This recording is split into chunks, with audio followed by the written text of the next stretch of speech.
The only way we can come out of this, and I mean this as in to save our planet from dying and eliminating all species, including us, is by letting the government control us even more, or by getting rid of them. The rate at which we consume and expel food will eventually destroy everything. If you continue to do what you're doing, being zombies, being asleep with your eyes open, you'll be nothing if you aren't part of the top 10% of wealth, and right now it's the top 1%. You'll be a slave, much like the kids that work in sweatshops today. Look at China, do you want that?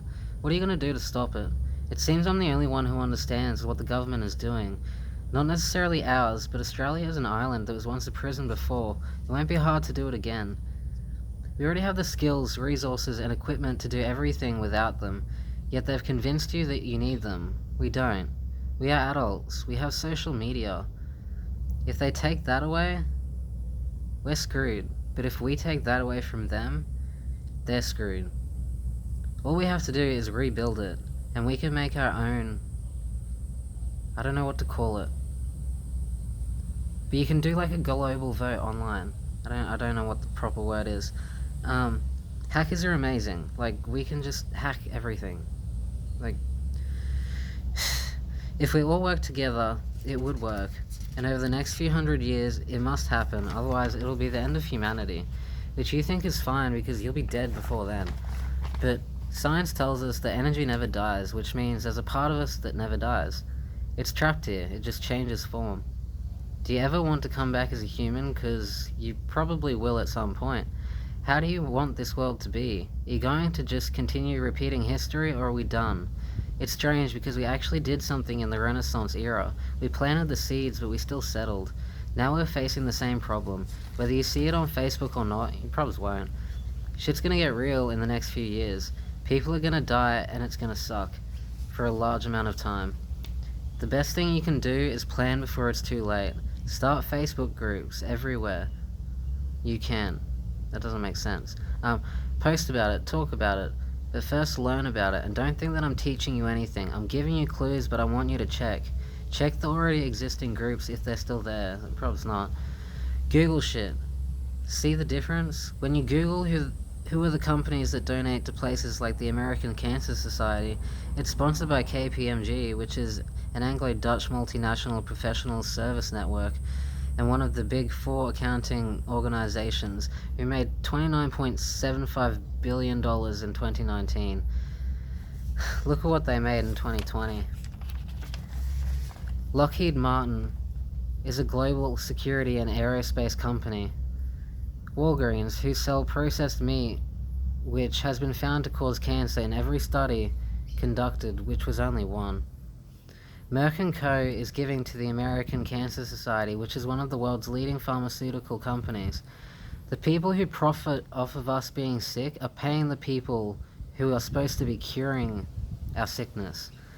And over the decades, we've put billions into research. We have the intelligence and the capability of making a cure for cancer. But where is it? How is it that we can have a cure for something in months? Something that we've never even seen before. But you're still not demanding where the cure for cancer is. Something that's been killing humanity for God knows how long. They're keeping your brain distracted, making you live in a fog, and I think that you truly don't... Yeah, and I think that you truly don't believe it. It doesn't make sense. And I won't even see it. Or put any extra thought into it, because that's what we've been deluded down to do. We see terrible things on the news. They go from happy to sad, happy to sad. They have to, otherwise it'll look like the people are gaining power. There's this thing called... there's a documentary... It might be a documentary. I don't know, it's on Netflix. It's called What the Health. You should watch it. Connect is also good, and A Plastic Ocean, and Going Home. There's plenty of stuff. YouTube is brilliant too. Anything Gaia will help. Gaia means Earth. I've been going through what some would call a spiritual awakening, but it's also what some would call a psychosis. I see things others cannot. Normally I don't get a good look because it's as if they're only there from the moment my eyes first land on them to the moment my eyes look away. So if my eyes just glance over them, it won't matter how quickly I look back, it'll be gone. I can hear people in my head. Spirits or spirits spirit guides who help me to see other people's perspectives. They have names, personalities, appearances, and they contain knowledge that I don't even understand. They also help me by teaching me how to do things I wouldn't normally be able to do. I believe in self-healing, and I don't believe that psychosis exists in the way that most people think it does. Some people are just on different frequencies and wavelengths within different experiences, perspectives, and guides. We are just more in tune. Throughout history, you can read stories about people who could hear different things or had premonitions. It's only in the last century that we've demonized it, putting negative labels on these things and providing therapists that want to medicate and suppress it instead of learning about them and embracing them as good things. Animals can talk, kind of. A higher power speaks through them. Never with words or anything, they just give you signs through noise or movement. I see reoccurring numbers which are signs from archangels or guides, or whoever runs this dream that's looking over you. Might even be your future self, who knows? You manifest the world around you with your thoughts and feelings. Reality is never the same for any two people, even if they are in the same room. This is because perspective and personal past narratives. The world seems soft and malleable. When I'm in contact with anything, no matter how hard it is, it seems squishy. But not enough to notice with the eyes. Colors are brighter, noises seem louder, and everyone seems to be acting stranger than usual, even given COVID. I can feel other people's energies and emotions and can occasionally hear their thoughts, but really connecting with them and embodying their narrative and perspective as if I was them, if I were them. But I'm still me, so the thoughts will be presented as my own. I don't really participate in small talk anymore, and would much prefer to be alone so I can feel my own feelings. I get ringing in my ears, I've lost weight, my sleep pattern is fucked, and no matter how much I sleep, I'm exhausted anyways. I always go through periods of time where I don't sleep at all because there's too much to do and not enough time. My dreams are more intense and real than they used to be. I can control myself within them, and they're indistinguishable from this reality. And it's become almost impossible to tell the difference without one of my tests that I've made up. The thing is that this probably is a dream. It comes from a long line of dreams. I want to wake up from this dream state I'm in. I want to wake up, and the only way I know how to do that is to die. But I have a mission here to accomplish first. But I might have already failed the mission, and now I might just be wasting time in this dream where I don't want to be. This is the most important time of our future's history, and I might be wasting it by flogging a dead horse. I've seen what I've come here to do. It's very much about changing the world for the better, but I don't want to be here anymore. I don't want to keep living in a society that's asleep and run by leaders who instill fear just to control us. They force us to live in fear so we don't realize what it could be. I'm wondering if it's too late. It seems the only way to create change is by doing negative things to unite society as one. Like Hitler. What he did was disgusting, but the world wouldn't have changed without him. Same with World War II. I don't know. Actually, COVID's a good representation of that. It brought us all together. Yeah, I don't know. 1 minute I'm happy and full of excitement for the future and what lies ahead. But then it flips and it's like I have all of these emotions raging around inside of me that I have to try harder and harder to control. I feel like I'm losing control. I had sex with a man. I hated it, but I did it. I've had sexual trauma, and normally that's a huge no. I've slept with 2 females in my 22 years, one of which I was with for 4 years and the other 1 year. I had never even met anyone from the internet before. So yeah, part of me is really worried, but the other part doesn't care. What happens will happen. None of this is real. I could go steal a car and run some people over if I wanted. I don't, because that's mean. But I could. And it wouldn't actually matter in the grand scheme of things. It might actually be what the plan was even before I did it. Living under the constraints, I don't know, of society with these big adult-sized babies who are in a constant brain fog just isn't what I'd want to do. I know I'm not supposed to judge humans for their behaviors because that's just the program that's running for them, but it's hard. Even you reading this right now, you've been programmed every day since birth to act, speak, behave, appear, and even think a certain way. I don't really know what else to say because my brain doesn't stop, but I'm exhausted.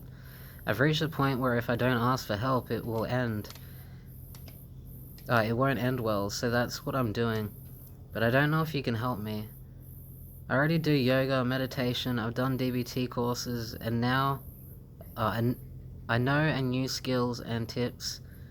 I exercise, I get sun, I stimulate my brain, I distract, and try to take time to look after myself.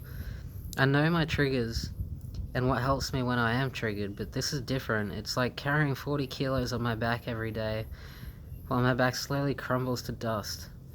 I'm fucking tired and done. Yet I continue to breathe.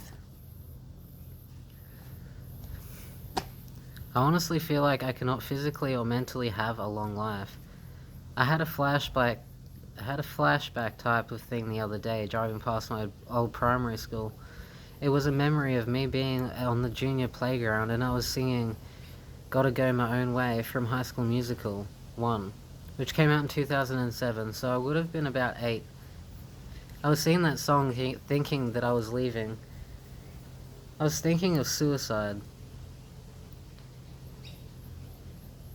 I'm not sure if suicide was... Doesn't make sense. I probably already knew, yeah, I already knew what it was because I had both my uncles die from it. But yeah, I was 8 years old when I knew I didn't belong here, when I knew I had to leave. I didn't try until I was 12. But I started self-harming when I was 9. My childhood wasn't the greatest of all childhoods. I got sexually abused as a kid.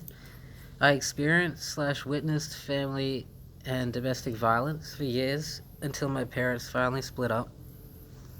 It was that bad and went on for so long that my siblings and I were pushing them to separate. When they would fight, it's like we all had roles to play, whether it be trying to keep my little brother from witnessing it or trying to stop them from killing each other. I don't remember many happy times from my childhood. I played sport, which made me happy.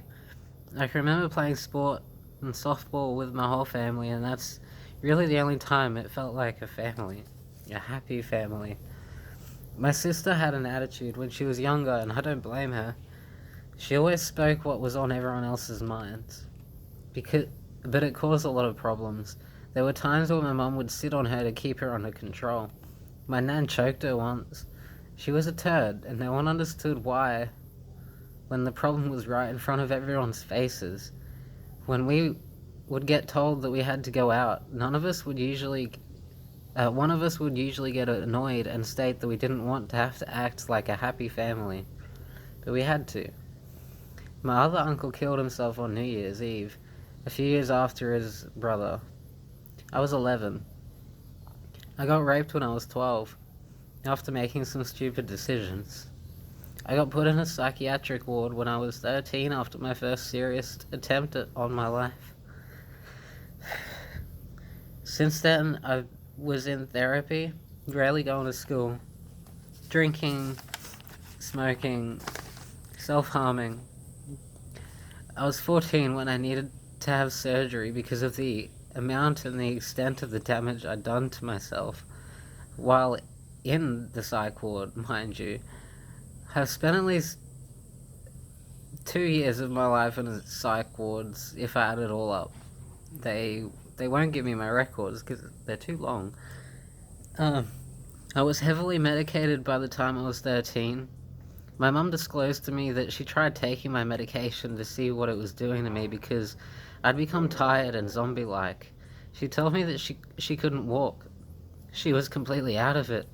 But there I was, 13, and building up a tolerance to an antipsychotic called Seroquel. I was 13 and my dose was 100 milligrams at night. Now I can't see. And 25 milligrams is needed. I know adults who pass out taking 25 milligrams. I stayed on Seroquel my whole adolescence and some of my adulthood, while they just added more and more on top. I was 17 when I was on 8 different medications.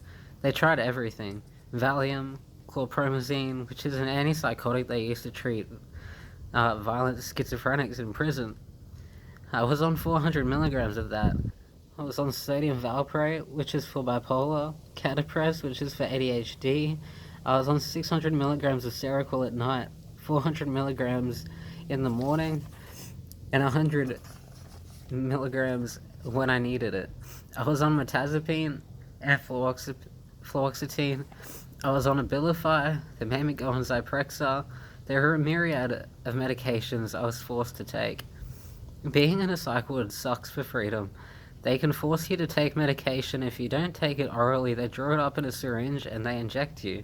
If you're paranoid or just generally not well, they inject you with droperidol, which is a tranquilizer. There was one psych ward I stayed in, and I don't remember any of it, even though I was told I was in there for a few months. It was after I had gotten high on ice, which is something I had struggled with for a few months. I was also drunk and decided to cut my arm and jump off a cliff. When the police got there, they told me to put the knife down, and I went a little crazy, threatening to stab them if they didn't shoot me. They didn't shoot me. They cuffed me and they took me to hospital. I wouldn't even know this much if my mate hadn't have been with me. That's pretty much all I know. I had surgery because I'd severed a nerve when I cut myself, and they transferred me to a psychiatric facility. I was living with my ex's mom and family, and they said that I would completely change as a person. They said that I would wake up and panic, and they would just jab me with droperidol, so I'd fall asleep, and then it would just happen all over again when I woke back up.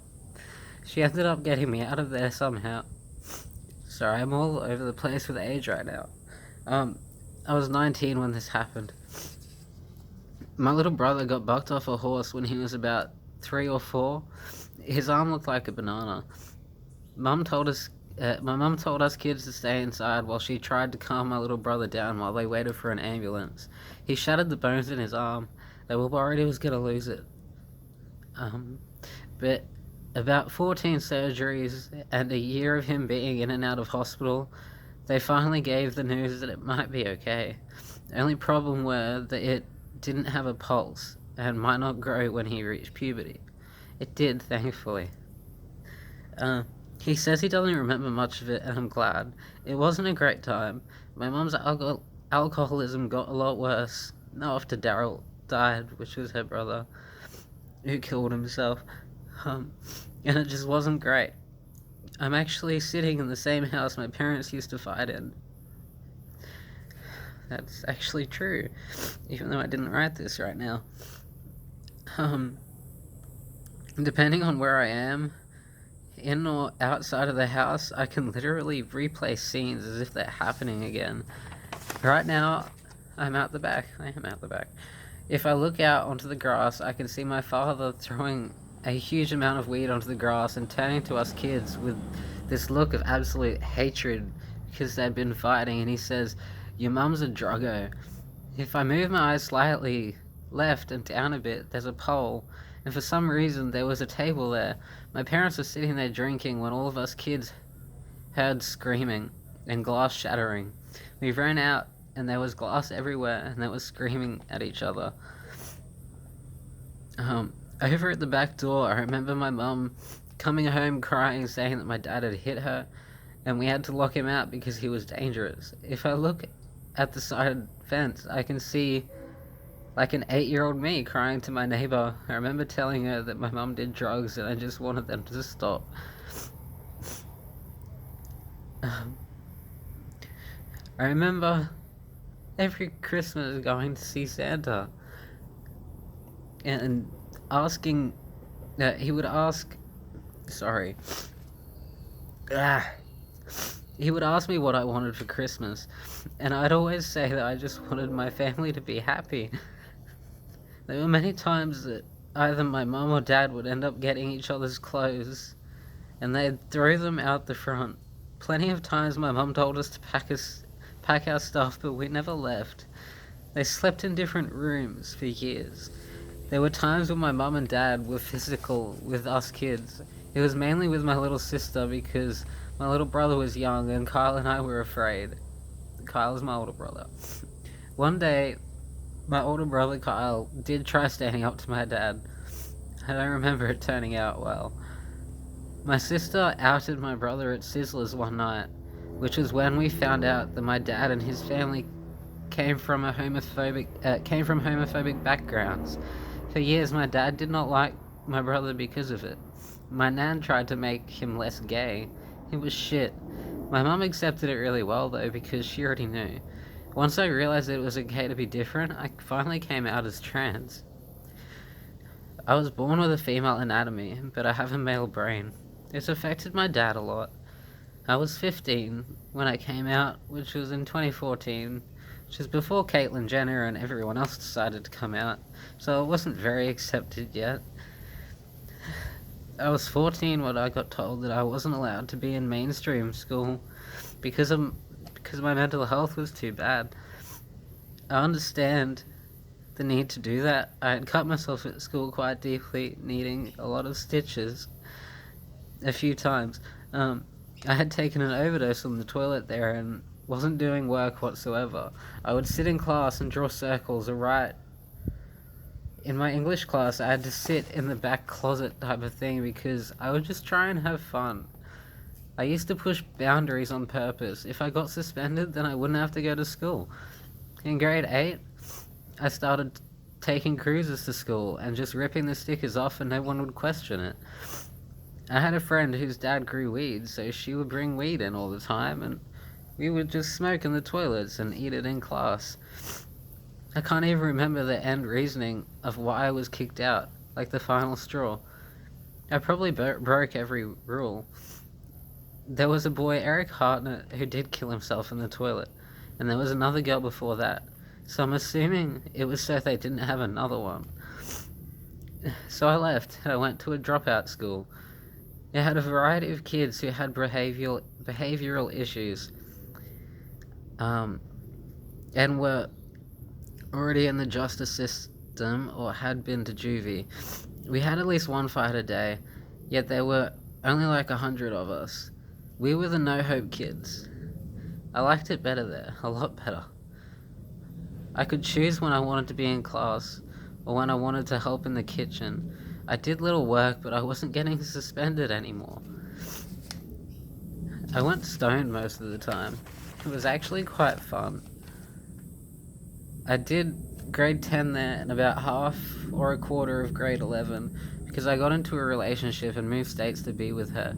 I decided halfway through grade 12 that I was going to go back and finish it to get my certificate.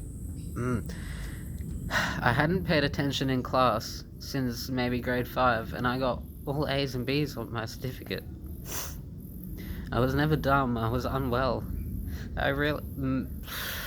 Stop. Sorry. I realized there was more to life than the bullshit they were teaching, and I didn't want to hear it. I got bullied at school until one day I snapped and tried to stab someone with a large knife. I wouldn't have stabbed, I probably would have just cut him. My brother and sister moved out, and I rarely heard from them, leaving only Alex and I to put up with my parents fighting. That's back in time again, I'm sorry. Fast forward again, parents were split up. So Alex and I go with my mum to a new house, like 5 minutes away from my dad. Her drinking got worse and worse. She got a partner which ended up being another abusive relationship. This is also where some of my trauma stems from. There was one night, Mum and her boyfriend were drinking and I had to ask for my nighttime medication because my mum looked after it because I couldn't be trusted not to take them all. She laughed and said no. So I went into her room to get them after explaining that if I didn't take them, it would mess with my head. She followed me in, and once I had the medication in my hand and turned around, she grabbed me by the neck and started choking me against the wall. My feet weren't even on the ground.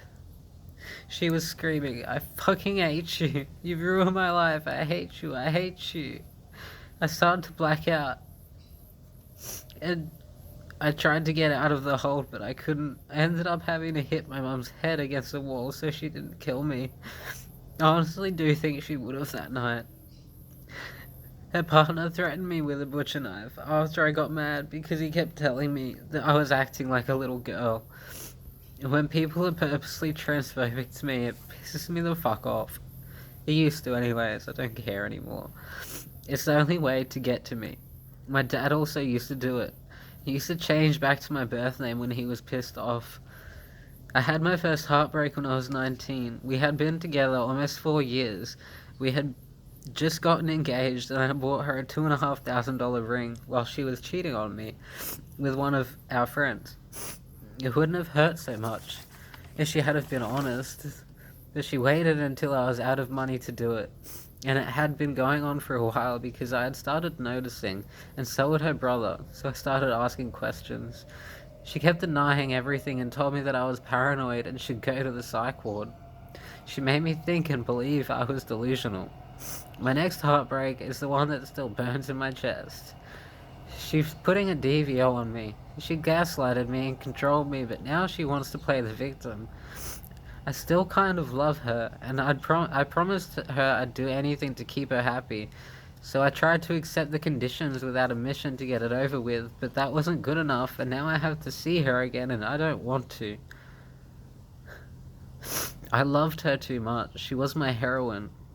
I know it's bad, but I couldn't resist. I used to think that I didn't want to live without her, and I know that's stupid, but I just didn't.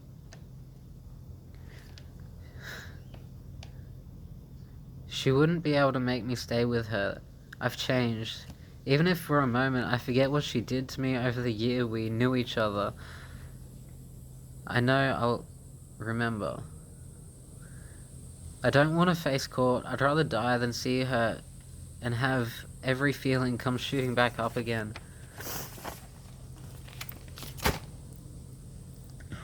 Why does it just stop there? That was a lot. I'm sorry. There's so much more. My life.